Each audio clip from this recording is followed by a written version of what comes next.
JP over the last 15 games, no good. Okay, so yeah. Um, and I talk about the bench, and I mean like folks wondering about Leo Rivas. Why isn't he getting more time? I'm sure one of the news channels will come and ask that specific thing like tomorrow. Um, I don't have a legitimate answer. I mean, I like Leo. I think he's fun. I think he's Yeah. been solid this year. I'm not telling you he's the answer at second base because he's not. But I was writing the preview for the game, the Saturday game against the Astros, and I mentioned that he's actually been pretty good lately, and then he had like the worst game of his career that game. oh really? Yeah, no, he did some bad. Gosh, what did he do? Was that the He one too where he grounded out with struck two out to outs end the twice, game? and he struck out to end the game on a Wow. just. I think he got froze on just a nasty pitch. Yeah, I do remember that. Um, and he hit into two groundouts to end the game or to end innings with runners on first and second. Oh, okay. Yeah, that would explain it. Randy's seen a little bit of a dip over the last week. I don't know. I'm Obviously, not I worried say about there's some Randy. things to talk about, and then it's Julio like seeing his uptick after kind of his weird starts of the year, and then Cal being Cal, and obviously two batters isn't going to save you. Yeah. Um, I don't know. It's also interesting because it brings a certain someone into the discussion with Donovan Solano, who has seemingly had better since as of late. He has Um, threatened to be league average. yes, which I don't, it's funny looking at his splits, right? And just none of them are good. Oh, I lied. You know when he hits the best day games? His only like good split here, like in a home, away, day, night, on Yeah. grass, on turf, his day games. His slash is 281, 314, 313. Oh yeah. I don't know It's why I not almost bad. said He OPS. can't see the ball at night. I get Listen, grandpa Old. gets tired. Old. He's sundowning? Oh my God. Wow, that is. Oh, I'm man. surprised no one with the takes that Twitter has. I'm surprised that's not a thing yet. Hashtag noticing. Just play him during day games. I mean, Um, baseball fans aren't old enough to know what sundowning is, a lot of them probably not. especially Twitter users. Yeah. I was gonna say like he's been putting in some better plate appearances. I mean, and it kind of started. I think during the last homestand, it was like he was like actually getting better at bats, where he was like a little bit more patient drawing them out, which I know isn't going to do you a lot, but it's better than just what you see from this offense some nights where it's just like, all right, let's swing at the first pitch and get this shit done quickly, despite how bad we look. Um, I don't know. Do you have any opinions on that discourse? Because, like, again, it's not like any of his numbers are super great outside of his day games, of course. Like in the month of Just like a May, he's had flashbang. a better May, and a better May is 217 of an average, and really still bad OP on base percentage and slugging. You could say, oh, it's getting better. Yeah, my hair is getting better, but obviously it's not, you know. Yeah, But no, my okay, my opinion is that he must be stopped. must be stopped. I mean, These are over his not these are last not good people. 7 games, uh, he's hitting 333, hitting 333 with in 12 at bats with Wow, 4 hits in 3 games? That's the second coming of Ken Griffey Jr. Jesus Christ. Donnie He used his Barrels. full name. Do I? I Jesus, want him in a Donnie barrel floating down the river. that's pretty good. It's still wild because he still doesn't have enough plate appearances to qualify on Baseball Savant yet. It's not like they're good anyway, but Yeah, like, but like, thank God they're not giving him qualifying hitter level of playing time. no, his sweet pot spot percentage is the best thing, and even that's not very good. I'm gonna Uh, guess it's 39. 37.7. Wow. Yeah. Even worse than what I thought. Like even if he was, oh God, even the last 2 years, if he's been that, but he's just not. He came in here and just me, me, me, me, me, me, me. You know, Like this baseball. He is, thought baseball's not for him anymore, and that's okay. I guess he came. It is the rotating. Um, the rotation, like the revolving door. Sorry, We always got of to get one new guy to come in here every year and die. pretty much Amila Stella. I mean, AJ Pollock came in and got traded. Somehow they managed to trade him to the Giants. I still don't understand what the Giants were thinking, but hey, um, God, Colton who was it? Wong. Colton Wong. Yep, my Filipino He's king. retired. Rest in He is something. retired. Who was it last year? Did we have a third It's last year? who? Did we have a third last year? Polanco. That's right. Oh, Josh Rojas. Oh well, no, he was good last year. I mean, defensively he was good, and like for Whoa, the first whoa, few whoa, months, whoa! What is this? What is going for the on first here? few months of the year, he could hit the baseball. Remember when they put him in left field because they wanted to keep his bat in the Yes, I lineup? do. It was awesome. No. And then he decided to fall off of a cliff. Okay, to be fair, but like for like 3 months, he was the best third baseman in Yes. baseball. That's a true Who fact. who who was the new guy last year? I mean, Mike Ford had Ford. Mike Ford. Mike Ford. Oh, AJ Pollock. Oh, wait, sorry. I'm stupid and I'm looking at 2023. I was like, Yeah, wait a minute, Taylor Trammell. yeah. Oh, Do we uh, have two fish guys in 23? There was Pollock and there was another fish guy. oh, I think there was. Oh, Sebi Zavala was the guy last year. There you go. Oh, the And Luis spider. Urias. Luis Urias. Spider, spider, spider. Um, Urias is kind of good this year. I don't know why. I don't know. Well, Well, he it's gets to play in a fascinating. PCL park, so that's. Oh, he I doesn't don't. have a picture on Savant. It's just a picture of the Athletics jersey. That's so sad. Oh my God, that's um. Okay, yeah. No, I don't know. It is. I just. I Luis wonder when it Urias is comes 96 percentile squared up rate. That's crazy. weird. I was gonna say it's interesting to see how the difference in players on the Athletics roster is in hating and maybe enjoying that ballpark because Luis Severino fucking hates it. He hates to pitch there. And then I wonder what their hitters think. I don't know if they'd say, "Oh, actually, I like it here," because if your pitchers are saying one thing, you don't probably want to say another. But Yeah. yeah, I don't know. I don't take a lot of stock into it, but it is whatever happens with Donovan Solano going forward is going to be comedic no matter what. Whether he somehow learns to play baseball again and continues on this like somewhat decent track over his last Yeah. 4 games, yes, or he just fades back into what he already kind of is. I mean, And I'm thankful that he's not having like a top 20 worst season in MLB history anymore. Because to be clear, looking, he was. Um, I'm glad he's not anymore. But I will keep making fun of him because he's still pretty bad at baseball. nice, yeah, it's what a I life. I do want him in a Donnie barrel floating down the river. Uh, Do you have Jorge any other Polanco discourse on is the bench players that they rotate in? Because again, like it's interesting to see the discourse on them playing Mastroboni more than Rivas. Dylan Moore seeming where's Dylan Moore at? Because he had his Dylan Moore like Linsanity run. It feels like he's yeah. kind of quieted off again. Ooh, God. Yeah, over the last 7 games he's hitting 130. Over the last 15 games he's hitting 186. Ooh, E- I don't know. Do you have I bench mean, this discourse? is kind of to be expected. It just sucks that like all the guys that started off really hot are now just like ice cold. Um, maybe for Mastroboni, I think that he was really hot for his own level. Mm. He's really fallen off recently. I don't think I like seeing him, and this sucks to say, like as a Mastroboni enjoyer, do not clip that. Um, is that I do prefer. Um,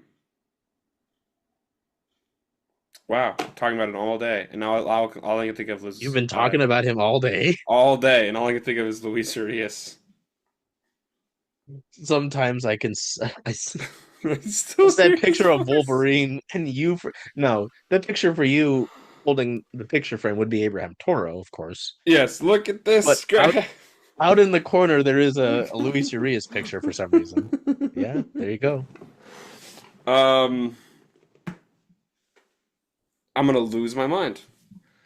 Um, which is many such cases. Um, yeah, I don't like seeing Master Boney as much as we did earlier when he was actually like a line drive demon Yes, he to was start hit. the He was season. hitting the ball pretty hard. Yeah, that was he's not doing that anymore, which is a shame. It's regression to like who he I don't want to say who he really is. That seems mean. But who he really is, and I'm being mean. But other than that, I don't have too much bench discourse. We not Um, benching. Not benching. I will say I am glad that Dan Wilson got himself ejected Yeah, I was for the first wondering when time in that was his managerial career. I coming. am glad that he's finally done it. I'm glad that he is actually alive. Although it was extremely funny that he did it, uh, like arguing over a call that was clearly correct. Um, I think that's extremely funny and totally in line with what I expect from the Mariners. He said, "Hey, kid, hold on. I didn't actually see that. Sunday was, excuse me. Sunday was a weird time. No, yeah, it And was like right in the middle of like zone 9, you know? oh no. It was a great pitch, but like that was so clearly a strike. It's not even funny. Um, Oh yeah. Oh man. Dear God. yeah. All of the strikes in this plate bearers are clearly strikes. Yes, no, and he decided to get himself thrown out over it, and that is extremely funny. Um, it is a shame how that game ended. That was a tough game to be. Okay, yeah, you know what? Let's talk about Sunday's game. They left Castillo in for 115 pitches That was weird. for 6 innings. No reason to do that. No reason at all. What are we doing? Why are we leaving him out there to die? I know it's his last year as like a good player, but like we don't need to deliberately explode his arm. We don't need to baby him either, but like 115 pitches to go 6 innings in May? Yeah. What are we doing? It doesn't Especially actually matter that much, considering guys. Come on. the talk they've had about, trying to maintain their starters, right, and keep them deep. And Um, the fact that sending him that deep is fundamentally what cost him the game because he did get hit around in his last inning and give up that yep, third run. yep, yep. So It's it's tough. I thought when he hit 90 in the fifth that he was gone. yeah, and it's funny with Luis because I always think about when I think about Luis Castillo, I think about the graph that somebody made about how in warmer temperatures he pitches much better, and in colder temperatures it's really like his ERA, the correlation there is vastly different. I thought, okay, he'd be all right. I mean, by all means, in a vacuum, 3 runs is not a horrible day, But it's but when they just came piecemeal like that over time and you could like yeah, feel them coming before it happened. when you can see the regression over the course of a game, I feel like that is something hmm that you have to be aware of. Did you take any stock into how they managed the bullpen from there on out? Because it was somewhat interesting to see Legumina. Yeah, they gave him 2 innings, right? Not Nope. in this one. Yeah, I'm making that up. That was Saturday. Yes, yeah. Yeah, they back to back Legumita, and he gave up the home run. Hmm. Yeah. Interesting. Back to back Legumita, 3 innings. We're doing that. It Um, has been interesting to see the discourse about Dan and his strategies as a manager, because also knowing that, well, hmm, Hindsight's 2020, but yeah. like, I would like some more Kevin Cash energy out of the bullpen. Hello. Your thoughts on the bullpen? Um, I was asking I the cat. oh yes, hello. What do you think about Dan Wilson in the bullpen? Well, I'm gonna translate for her. Um, Is it appropriate to say? Surprisingly, yes. Although Oh. she's just typically quite vulgar. Um, I would love to see some more kind of in cash energy out of Dan Wilson. I know he is like fundamentally the old head on the planet, but I need to see him on the pooter, um, and looking at the numbers because you don't have to be a sabermetric wizard to know that, like, hey, our guy's at 100 pitches in the sixth inning. We like it when our hitters get their starter to 100 pitches in the sixth inning. We should not send our starter out there again, and we should not use the guy that we had pitch 2 innings yesterday to close out the ninth. Guys, I know that they wanted to save Munoz for extras if it happened. Yeah.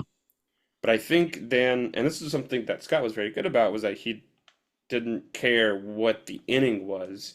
It was where are we in their lineup. And when Legumina let a runner on and he got back to the top of the lineup, like, that's trouble. I would have liked to have seen a different pitcher there. I mean, it's tough. Of course, it's hindsight's 2020, but it felt like it was going to happen in the moment, and of course, it did happen. To be clear, I didn't watch that last inning because I was in a park because I was touching grass. What's that like? Surprisingly crunchy. Oh, I don't know why that's the adjective I chose. Yeah. No, I don't know. It's interesting to see the debate on Dan because there are certainly some things where I'm like, I don't know if I would have done that. Yes, and there's always so much going on behind the scenes there that we don't Of know course. about. It is not strictly just Dan Wilson looking down at a piece of paper like, fuck it, one of these guys has to throw. He's just got like a dartboard set up in the batting cage, and we just go. Well, there is a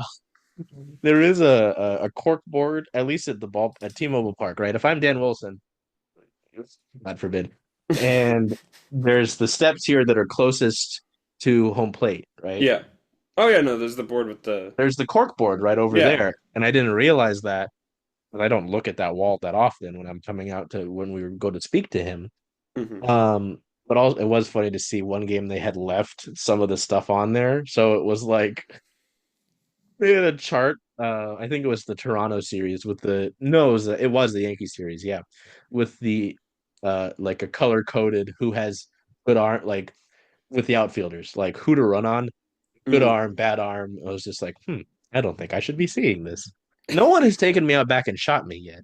That's good. It's an interesting place to put it, and it's interesting to like leave it up in between games. Yeah, I was like, I don't think I should be seeing this. But anyway, like I guess in your home ballpark you can do that. At the away ballpark, like you can't leave that up between games because ground crew is gonna see it, right? yeah. And the point of that is to say that, I've had talks with some of the more senior writers where it's not like Dan is just sitting there because obviously those guys have been getting these bullpen comments for years. People felt a way about the way Scott did it. So, but I mean, it is curious. And to go back to the original thing about him getting thrown out, yeah, we had all kind of wondered, right? Even dating back to when he got hired. Yeah, it's like, does he have it in him? Yeah. And there were a few times where and Dan's not a small guy. There were a few times he did get in umpires' faces, but nothing to earn the boot. I just do wonder if that happening instills anything, or if it's just to have more of a rugged approach, or if it's just that because I mean there were some calls in the Houston series that were a little funky, right? I remember one specifically, I think in the Saturday game to Ben Williamson that was just like way off the plate. And I was just like, all right, and especially like late into the game, like this legitimately impacted the game. Like if it's a first inning, like sure, whatever. But so I don't know if it just had bubbled over the course of the series or what, but he said, fuck it. This is the last game of the road trip. I'm getting my money's worth. Like, let's get out of here. Yeah. He just wanted to hit the showers early. That's surely what it was. But you know what? That's real. That's real and that's fair. My manager's relatable. So I think let's see. We went over the past week. We discord. Hey, Charles. Hey, Jen. Hey, how about those M's? Oh, I'm excited. I know. Where are you going to watch all those away games, though? Away games? Huh. I was thinking of coming here since, after all, Rough and Tumble is the home of circling Seattle sports. I love that idea. Hope to see y'all here.